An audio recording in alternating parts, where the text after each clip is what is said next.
Добрый день, мои хорошие! Вы на канале Светланы Лосевой, и это канал о вязании. Сегодня я хотела бы сделать видеопроект вот этого красивого, прекрасного джемпера светло-розового оттенка, который украшен изящным геометрическим ажурным узором.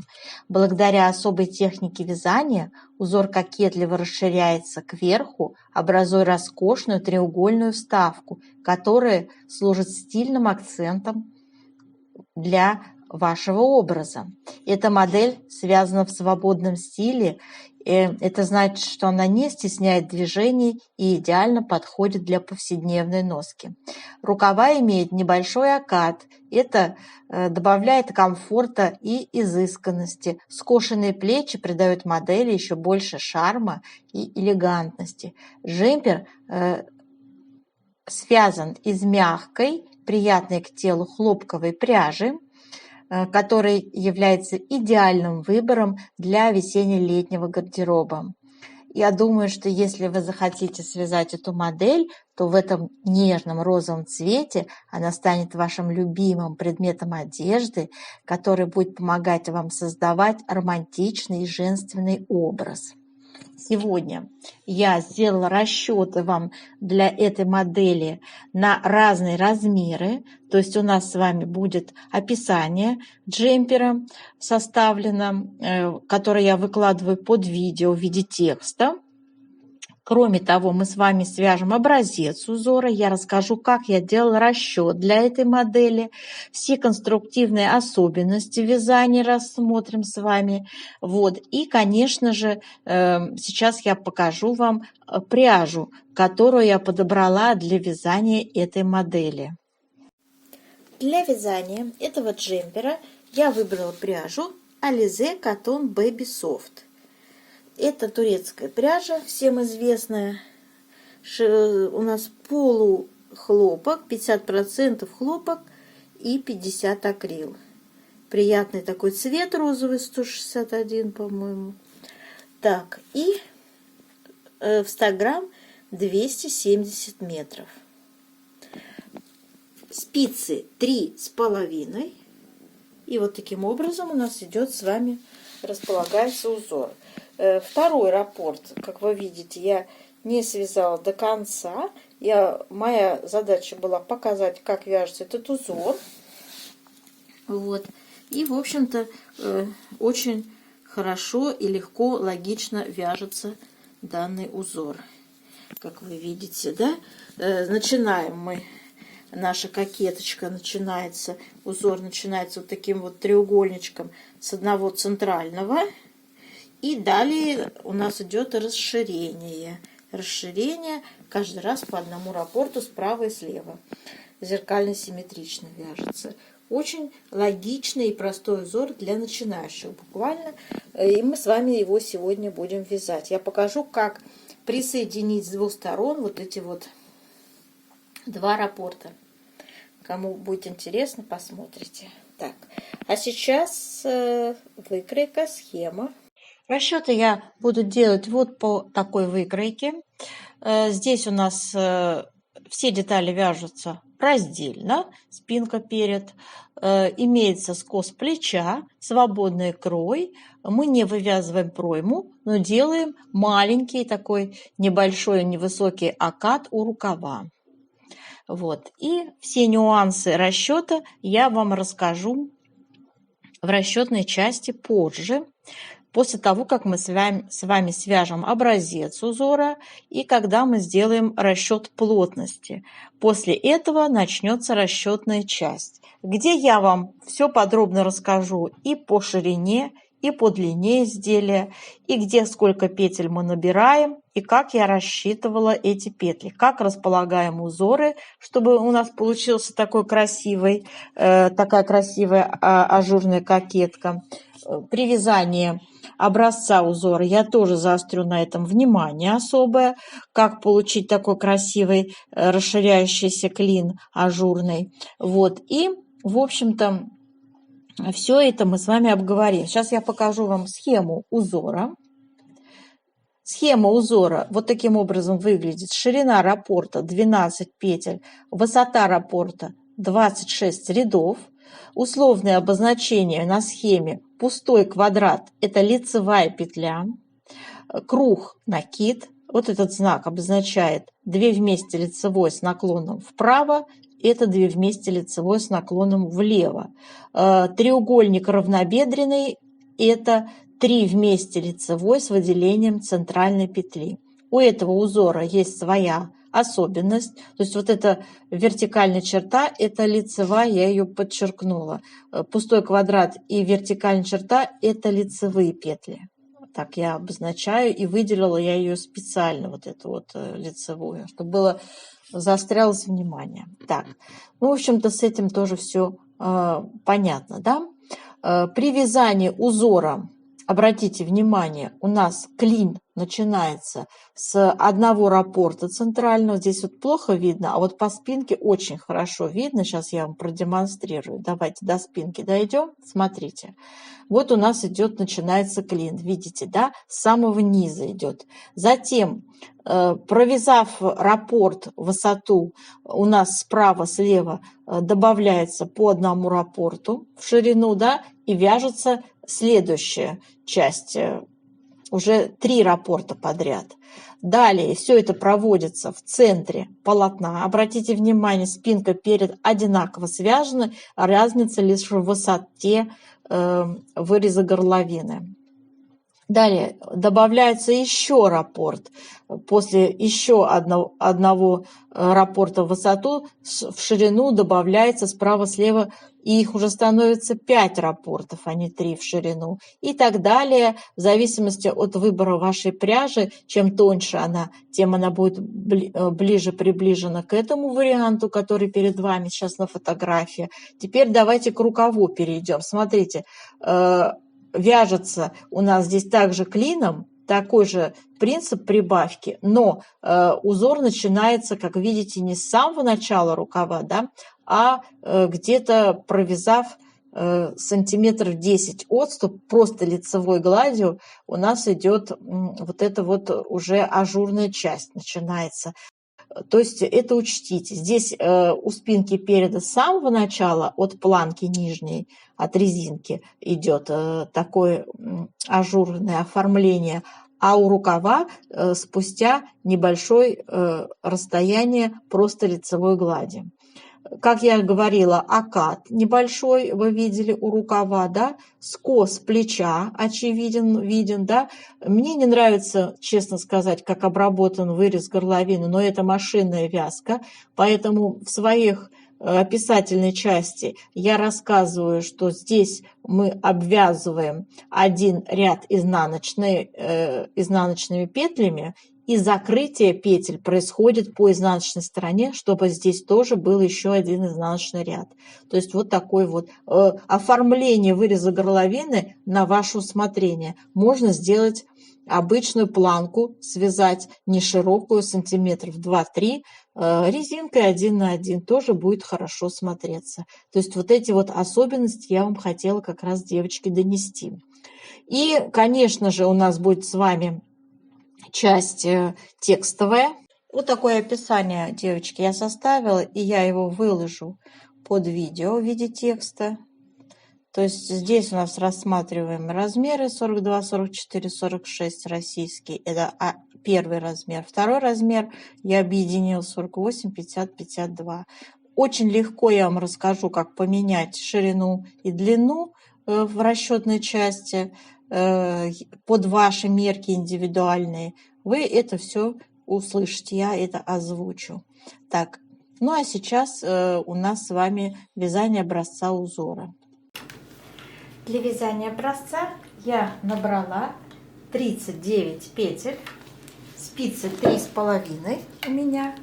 И смотрите, как я начала от центра вязать. У меня расположение узоров вот таким образом выглядит схематично. Кромочная, 3 раппорта по 12 петель по схеме и 1 крайняя левая петля для симметрии делается. Ну и, соответственно, 2 кромочные. В сумме это 39 петель. Я связала полностью центральный сейчас раппорт, полностью в высоту все 26 рядов. Вот как у меня выглядит. То есть точно так же начало идет у нас ажурного вязания нашего на джемпере. То есть начинается с центрального вот этого мотива, полностью вывязывается, затем постепенно добавляются вот эти вот красивые с двух сторон зеркально симметрично добавляются новые раппорты по горизонтали. И сейчас, девочки, я покажу вам, как связать такой раппорт спицами.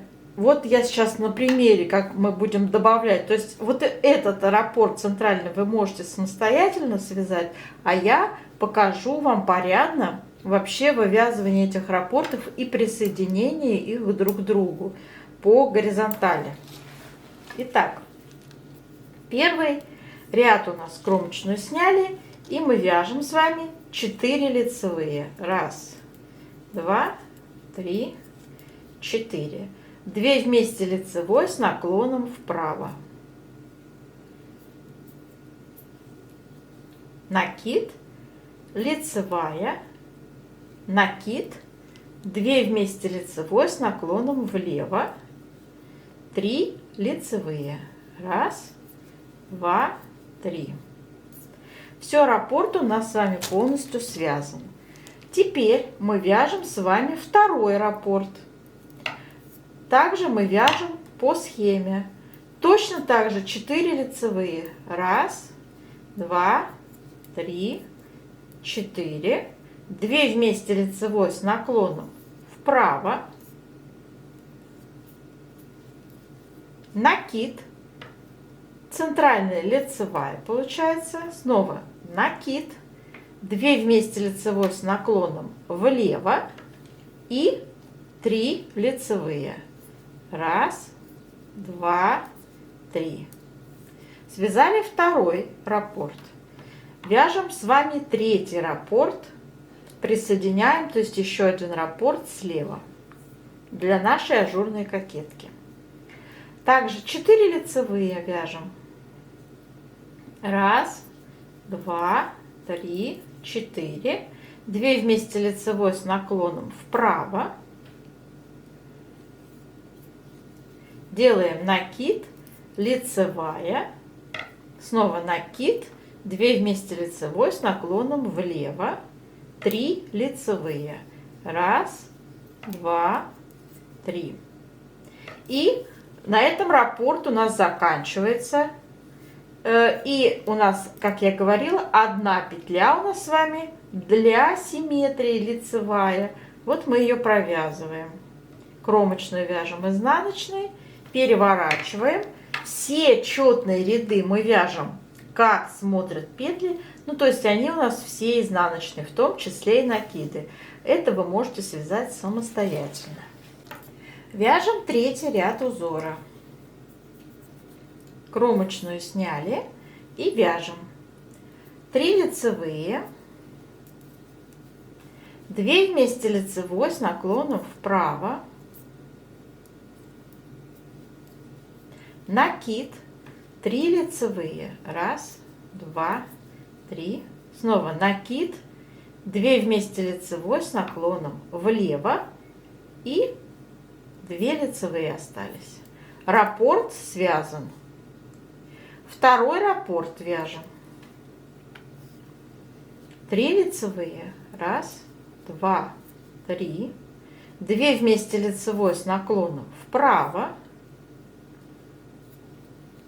накид, 3 лицевые по центру идут у нас, накид, 2 вместе лицевой с наклоном влево, 2 лицевые. Связали второй раппорт. Вяжем с вами третий раппорт. 3 лицевые, 2 вместе лицевой с наклоном вправо, накид, 3 лицевые.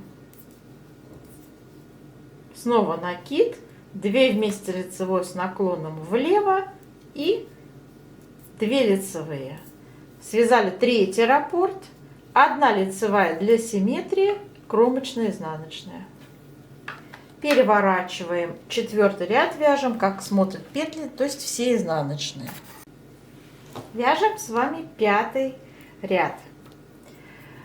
Кромочную сняли, 2 лицевые, 2 вместе лицевой с наклоном вправо, накид, по центру 5 лицевых, 1, 2, 3, 4, 5, делаем снова накид, 2 вместе лицевой с наклоном влево, лицевая. Раппорт связан. Вяжем 2-й раппорт. 2 лицевые, 2 вместе лицевой с наклоном вправо, накид, 5 лицевых по центру, снова накид и 2 вместе лицевой с наклоном влево. 1 лицевая. Связали 2-й раппорт. 3-й вяжем также 2 лицевые, 2 вместе лицевой с наклоном вправо, делаем накид, 5 лицевых по центру, накид, 2 вместе лицевой с наклоном влево, лицевая. Связали 3-й раппорт, и у нас 1 лицевая для симметрии, кромочная, изнаночная. Так, вот видите, вырисовывается, какой у нас уже узор. Переворачиваем 6-й ряд, вяжем, как смотрят петли. 7-й у нас с вами ряд, вяжем кромочная, 1 лицевая, 2 вместе лицевой с наклоном вправо, накид, 7 лицевых по центру, 1, 2, 3, 4, 5, 6, 7. Делаем снова накид, 2 вместе лицевой с наклоном влево. На этом раппорт заканчивается. Повторяем 2-й раппорт. 1-я петля лицевая, 2 вместе лицевой с наклоном вправо, делаем с вами накид, 7 лицевых по центру,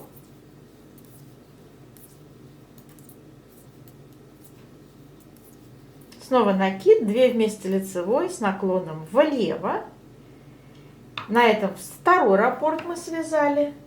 Для 3-го раппорта то же самое. Вяжем 1-я лицевая, 2 вместе лицевой с наклоном вправо, делаем накид, 7 лицевых по центру, снова делаем накид, 2 вместе лицевой с наклоном влево. Раппорт связали. И 1 у нас лицевая для симметрии, кромочную вяжем изнаночной. Связали. Переворачиваем 8-й ряд, вяжем все петли изнаночные. 9-й ряд узора. Кромочная, 1-я петля лицевая, делаем накид, 4 лицевые вяжем, 1, 2, 3, 4. Далее 3 петли будем сейчас провязывать 1 лицевой петлей. Для этого я должна поменять 1-ю и 2-ю петли местами. 1-я у меня будет за работой, 2-я поверх нее вот так накидывается. Все 3 вместе я вяжу 1 лицевой петлей. Все, видите? Это называется 3 вместе лицевой с выделением центральной петли. Дальше у нас опять 4 лицевые. 1, 2, 3, 4. И делаем накид. Связали 1-й раппорт. 2-й раппорт продолжаем. Лицевая, накид, 4 лицевые. 1, 2, 3, 4. Вяжем 3 вместе лицевой с выделением центральной петли. Меняем первая петля за работой, вторая поверх нее накидывается, все 3 вместе одной лицевой вяжем. Далее опять идут 4 лицевые, накид, связали второй раппорт, вяжем третий раппорт, лицевая, накид, 4 лицевые, 3 вместе одной лицевой с выделением центральной петли, опять 4 лицевые и накид. И вот, как я вам говорила, мы связали 3 раппорта подряд. Одна у нас была для симметрии, вот именно она у нас получается как одна лицевая. То есть мы здесь начали одна лицевая и здесь одна лицевая. Кромочную вяжем изнаночной.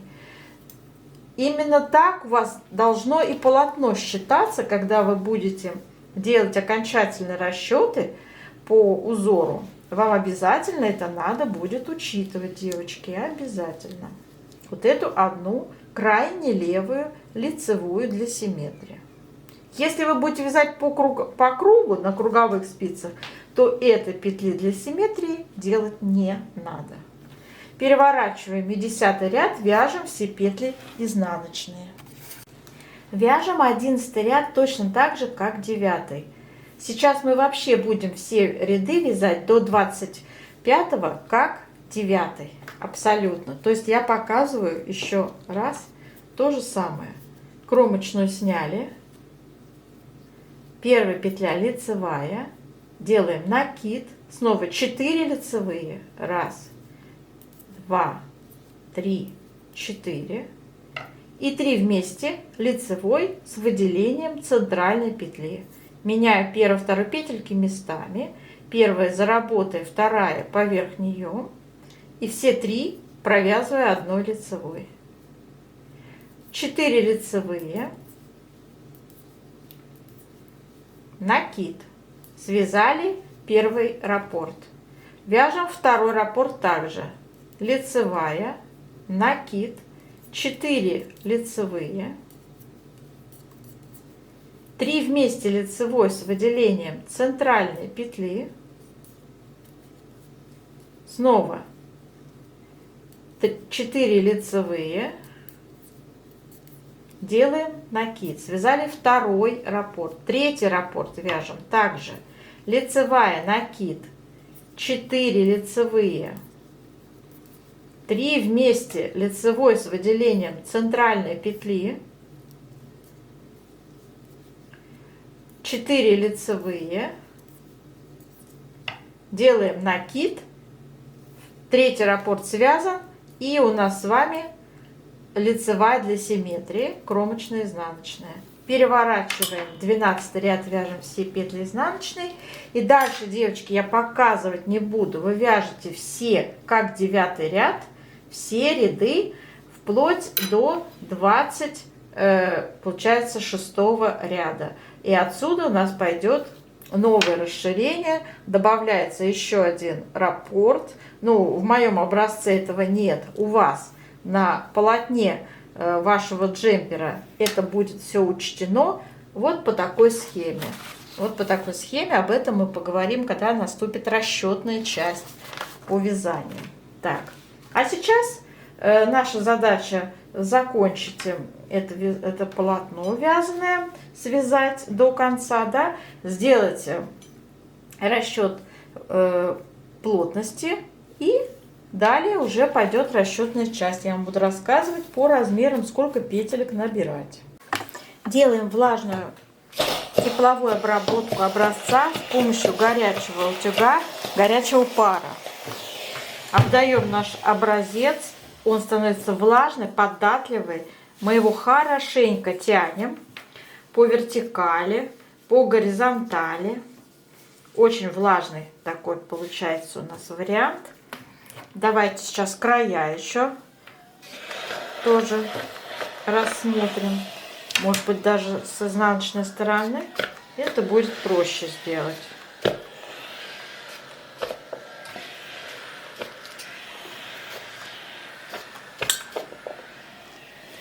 оставили сохнуть до полного высыхания. Обычно это составляет минут 20. Итак, мой образец высох. И сейчас надо измерить вертикальную, горизонтальную плотность. Итак, берем линеечку и вначале измеряем ширину нашего образца. Обратите внимание, там, где у меня идет ажурный узор, здесь немного сужено, видите, да? Там, где у меня шла лицевая гладь, вот он тут у нас более широкая получается часть. То есть у лицевой глади данного узора будет плотность отличаться. Но мы будем ориентироваться по узору, поскольку у нас с вами там ажурная кокетка, она у нас идет почти через, в общем-то, всю ширину. Постепенно через всю ширину. Итак, прикладываем линеечку, девочки. Итак, у меня получилось 19,5 сантиметров. Вот, вместе с кромочными. Ну, практически 20, но все-таки 19,5. И 39 петель мы набирали, 39 разделить на 19,5 сантиметров, это 2 ровно. О, давайте запишем, что в одном сантиметре 2 петли. Теперь вертикальная плотность. Вертикальную плотность мы измеряем по вертикали. То есть вот таким образом прикладываю линеечку 21 сантиметр. Здесь у меня, девочки, не полный, вот этот раппорт, вы поняли, что я связала не полный, 48 рядов, 48. И 48 рядов на 21 сантиметр разделить, получится 2,28. Получается сотых. Запишем в одном сантиметре 2,28 ряда. Вот такая вот у нас арифметика. Сейчас эти цифры мы будем использовать в дальнейших расчетах. Я сделала расчеты, используя вот эту выкройку. У нас рассматриваются размеры российские 42, 44, 46. Это первый размер. А второй размер в скобочках это размер 48, 50, 52. И сразу говорю, что первый размер у нас составляет ширину 50,5 сантиметров, ширина спинки переда. Второй размер 57,5 сантиметров. И сразу я перевела, используя нашу с вами посчитанную плотность. Помните, да? В одном сантиметре у нас было 2 петли, а по вертикали я округлила и сделала 2,3 ряда. Округлила сотовые доли. И давайте сразу, как у нас распределились здесь узоры. Вы видели, что клином у нас идет расширение узоров, то есть начинается от центра и далее равномерно, одновременно с двух сторон узор у нас прибавляется по раппорту, и каждый раппорт в высоту добавляет еще справа и слева по раппорту, да? Это понятно. Поэтому, значит, в петельном эквиваленте сейчас сразу скажу. Первый размер составил 101 петля, второй размер 113 петель. Если кто не знает, откуда это берется, я вам сейчас поясню. Значит, 50,5 сантиметров ширина первого размера спинки переда. Я умножаю на плотность 2, 101 петля. Второй размер у меня 57,5 сантиметров. Умножить на плотность по горизонтали 2, это 115 петель. Вообще у меня 113, то есть 57 получается, да, уточняем. Можно сделать 115, и я сейчас скажу, как это... Вообще можно любую цифру поставить, я просто покажу, где можно прибавить или убавить петли. Итак, теперь самое интересное, конечно, это все нюансы вы прочитаете описание под видео. в виде текста, есть текст. А здесь я показываю то, что не вошло в этот текст. Самое главное – это распределение узоров. Смотрите. Значит, для первого размера раппорт, вы помните, наша схема, 12 петель и 1 петля у нас шла для симметрии, да? И мы с вами, первый раппорт у нас по центру располагается, вот он. Я так располагаю, вот схематично нарисовала. У нас уместилось целых 7 раппортов. И все они должны быть по центру распределены. Все 7 раппортов распределяются по центру. Начинается у нас первый узор самый центральный. Затем, связав 26 рядов, высоту первого центрального раппорта вы прибавляете справа и слева еще по 12 петель, включаете в узор.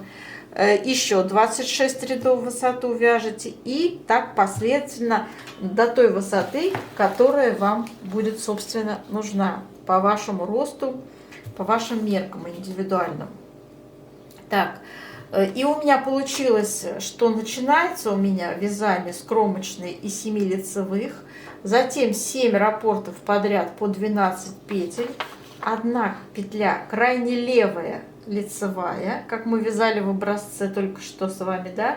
Затем идут еще 7 лицевых и 1 кромочная. То есть в сумме это составило 101 петля.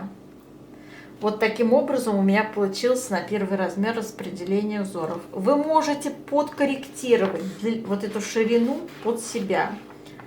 Можно ее уменьшить, можно ее увеличить. И здесь вот за счет этих лицевых справа-слева также полотно можно поменьше сделать в ширину, либо наоборот расширить. Пожалуйста, это на ваше усмотрение. Я показала вам, как считаются петли. Длину умножаем на плотность. Получается петли. Ой, ширину, то есть. Второй размер. У меня 9 раппортов уместилось по центру. 9 по 12. Также у меня идет 1 лицевая. И давайте я сразу скажу, как, с чего у нас все началось. Значит, распределение узоров идет: первая петля кромочная, 1 лицевая, затем идут 9 раппортов по 12 петель, опять 1 лицевая для симметрии и еще 1 лицевая, ну, чтобы уравновесить вот эту, да, и кромочная. В сумме это составило, получилось у меня 113 петель. 113 петель. Так. Это я объяснила самое главное, то, чего нет в описании. В описании есть такие моменты, как сколько петель на вырез горловины, как сформировать вырез горловины, как закрыть последовательно петли плеч. Вот я обозначила высоту проймы. У нас еще скос плеча там формируется, то есть это не так-то просто. Все я в рядах поставила также. То есть здесь каждый сантиметр на выкройке у меня приводится, видите, равенство уже сразу в рядах. Считала я аналогично так же, как и петли ряды. То есть любую цифру, ну, предположим, любую цифру, высоту. Вот у меня общая длина изделия показана 60 сантиметров. Я ее перевожу в ряды сразу же. То есть я умножаю на вертикальную плотность, вот это вот 2,3. Я умножаю. То есть у меня 60 сантиметров. 60 сантиметров это высота изделия умножить на 2,3. Это плотность по вертикали. 138 рядов. Вся длина изделия. Таким же образом вы считаете свою длину изделия, если вас 60 сантиметров не устраивает, ведь у нас у всех индивидуальные как бы параметры, у каждого свой рост, у каждого свои желания и потребности, кто-то хочет укороченный, кто-то удлиненный, поэтому обязательно на эту циферку обратите внимание, пересчитайте для себя. Вот. Первый размер у меня пройма 20 сантиметров высота, второй я брала 22 сантиметра высота проймы. Да. Соответственно, здесь как формировать вырез горловины, я сейчас даже заострять внимание не буду, все в описании, в тексте есть. Теперь, что касается, что у нас по рукаву. Набирать надо 45-49 петель в скобочках. Вяжем резиночку 1 на 1 на высоту 8 сантиметров. Здесь высота у спинки переда была 5 сантиметров. Я также в ряды, видите, перевожу сразу.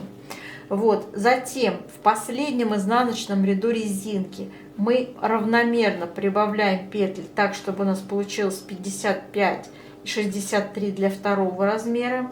И распределяем узоры таким образом. Смотрите, первый размер у меня получилось всего 3 раппорта по центру при нашей плотности. Вот. И вот они так будут идти. То есть первый у нас центральный также идет клином, да, и затем еще в следующем, когда свяжете один раппорт в высоту, присоединяете еще по одному справа-слева раппорту. Все, остальное лицевые петли будут. И все, что вы будете прибавлять по скосу, тоже у вас должно в лицевую гладь уходить эти петли равномерно. И что касается для второго размера, там 5 раппортов получилось, в ширину умещается 63 петли. И распределение идет кромочное, 5 раппортов подряд по 12 петель, 1 лицевая петля для симметрии, ну и, соответственно, 2 кромочные. Здесь 8 лицевых и 8 лицевых, видите? 1 тоже петля для симметрии была, как всегда, для 3 раппортов. Вот таким образом распределились петли узора. Скос я тоже сейчас вам рассказывать не буду. Все это есть, скос и окат. Все я описать постаралась в тексте. Все здесь, вот как вы видите, тоже мерки должны быть ваши проверены по вашим показателям длины и ширины. Вот. У меня вот здесь вот такие мерки стоят уже готовые. Самая широкая часть рукава первого размера по моим меркам, вот 17 сантиметров, это 67 петель. Для вторых мерок это половинчатый размер, то есть это 34 сантиметра. Здесь получилось 41 сантиметр, и это 81 петля. Вот таким образом. И все это достигается за счет скоса по рукаву. Очень много здесь нужно нюансов рассказывать, объяснять, честно говорю. Не хотелось бы это все вам заморачивать. Всегда текстовое изложение мыслей бывает более четким и правильным. Самое главное, я показала вам узоры, девочки. Читайте описание под видео. На этом я свой мастер-класс заканчиваю по расчету. Желаю вам успехов связать эту красоту.